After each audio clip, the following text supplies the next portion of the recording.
Chief justice साहब की मुबैना मुलाकात का चर्चा हुआ था, लेकिन अब ये खुलकर सामने आ रही है खबर और उसकी डिटेल्स भी खासी अहमियत की हामिल हैं। और वो जो कहा जा रहा है कि साबिक वज़ीर आज़म के उन्होंने गुण गाया और उन्होंने बताया कि उन्हें कोई टफ टाइम नहीं दे सकता, उन्हें साइडलाइन नहीं किया जा सकता। And there many, you must have been to details. लेकिन उसके साथ ये कनेक्ट करते हुए जो अब ये इख्तलाफी नोट सामने आ रहे हैं, इनमें आप कितना वजन देखते हैं, कहाँ कहाँ? अच्छा, ये जो बातें कही जा रही हैं आयशा के चीफ जस्टिस साहब ने ये कहा, साबिक वज़ीर आज़म के हवाले से ये कहा, किसी और के हवाले से ये कहा, क्या ये जो तमाम खबरें हैं कोई ऐसी शख्सियत क्लेम कर रही है जो वहां पे मौजूद थी? नो ऑथेंटिसिटी, वो कुछ क्लेम कर भी रहे हैं और ऑथेंटिसिटी नहीं है। ऑथेंटिसिटी नहीं, आपको पता है वो हेयर से ही होता है जिसकी बुनियाद पे कहानी आगे बढ़ती है। जी, ये बड़ा इंपॉर्टेंट पॉइंट है। जो शख्सियात वहां पे गई हुई थी वो ये कह रही हैं कि जो 70% इस तरह की बातें आ रही हैं वो सब झूठ है, वो हकाइक पे मबनी नहीं है।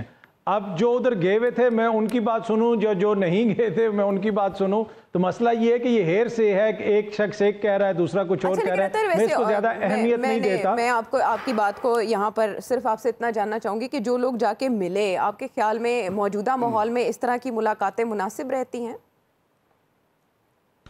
देखिए, मौजूदा माहौल के अंदर एक जज साहब उठते हैं और वो पार्लियामेंट में जाके खड़े हो जाते हैं। मौजूदा माहौल में एक जज साहब उठते हैं, 2 घंटे लाइव वो टीवी पे एक सेमिनार में बैठे रहते हैं, तो उस पर हमने कितने क्वेश्चन उठाए?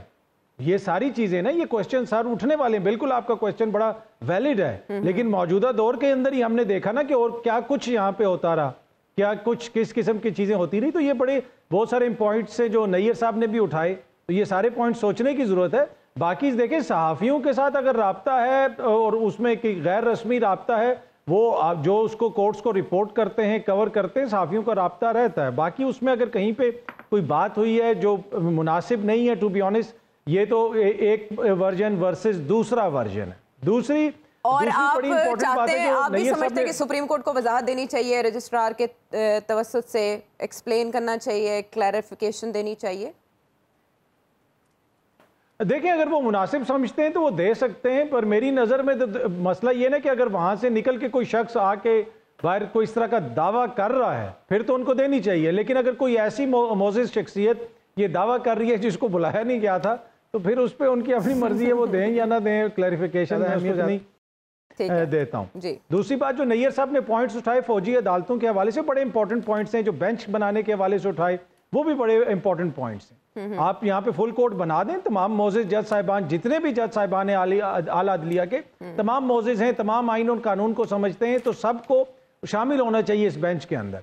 और फिर वो जो फौजी अदालतों का मसला है ना, जो माजी के केस हैं वो थोड़े से डिफरेंट है। वहां पे आपने 2/3 अक्सरियत से एक आईनी तरमीम की थी, आपने असेंबली के जरिए एक तरमीम करके एक फौजी अदालतें बनाई थी।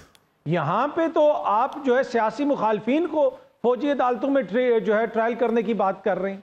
यहाँ पे आप रोज खबर सुनते होंगे, जी चेयरमैन तहरीक इंसाफ का ट्रायल वहां पे होगा, इनके इस लीडर का ट्रायल वहां पे होगा, ये फलाना बंदा जो है वो भी हवाले कर दिया गया। तो ये 2 कंप्लीटली डिफरेंट चीजें हैं, ये कंप्लीटली डिफरेंट चीजें हैं।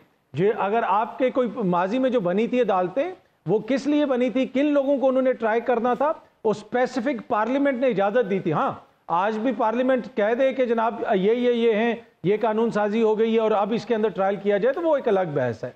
तो लेकिन ये कंप्लीटली डिफरेंट। और दूसरी, 5 जुलाई पे भी मैं बात करूंगा।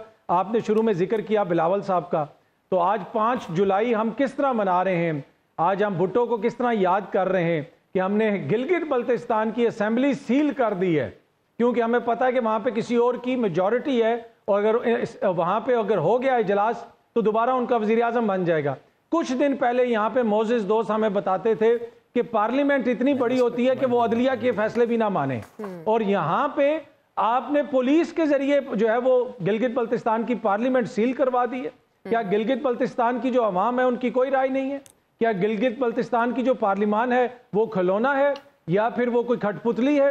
ये कितनी बड़ी आपने पार्लिमानी वहां पे जो है वो खिदमत की है, या जमहूरी खिदमत की है कि आपने पार्लियामेंट ही सील करवा दी, बंद करवा दी। अदालत से नोटिस आ गया कि जनाब जी सेंसिटिव एरिया है ना, वो सेंसिटिव एरिया है, दुनिया की उसके ऊपर नजर है। और हम क्या मैसेज दे रहे हैं पूरी दुनिया को, बिलावल साहब, पूरी दुनिया को ये मैसेज दिया जा रहा है कि गिलगित बल्तिस्तान की जो असेंबली है वो भी अपनी मर्जी से नहीं खुल सकती, एक अदालत के कहने पे उसको बंद कर दिया गया है। और यहाँ पे ये कहते हैं अदालत हमें ये भी ना बताए कि इलेक्शंस कब होंगे।